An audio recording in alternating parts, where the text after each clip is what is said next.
எள்ளுதான் என்னைக்கு காயுது, எலி புழுக்க ஏன்டா காயுதுங்கிற கதையா தான் ஆயிப்போச்சு. சிதிக்ஷா 8 to 9 தூங்கிட்டா நைட்டு. இந்த 1 மணி நேரம் தூக்கத்துக்கு அப்புறம் மேடத்தை கையிலேயே பிடிக்க முடியாது. எங்க இருந்து தான் அந்த எனர்ஜி வருமோ தெரியாது. நீ 10 ஆச்சு 11 ஆச்சு, கடைசியில 12 1 மணி ஆயிடுச்சு. அவ தூங்குற மாதிரி எனக்கு தலைவலி வந்துடுச்சு. இங்க படுத்துற நிமிஷம் தாங்க முடியலையே, தலைவலிக்குதுடா.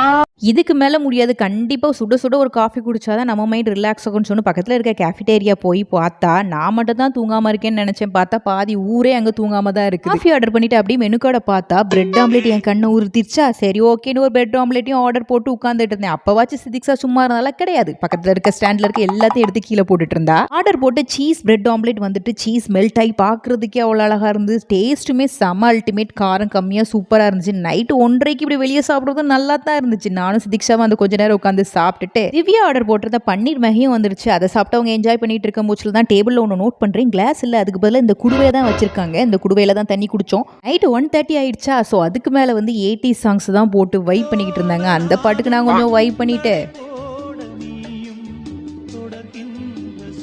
அதுக்கப்புறம் வீட்டுக்கு கிளம்பி வந்துட்டோம். ஒரு வழியா மேடம் 2 o'clock தூங்கிட்டாங்க. எங்களால் தேவையில்லாம அவங்க 2 பேருக்கு தான் கஷ்டம். நைட்டு 2 மணி வரைக்கும் தூங்காம இருந்த அனுபவம் உங்களுக்கு இருந்துச்சுன்னா மறக்காம இந்த வீடியோவை லைக் பண்ணிட்டு சப்ஸ்கிரைப் பண்ணுங்க.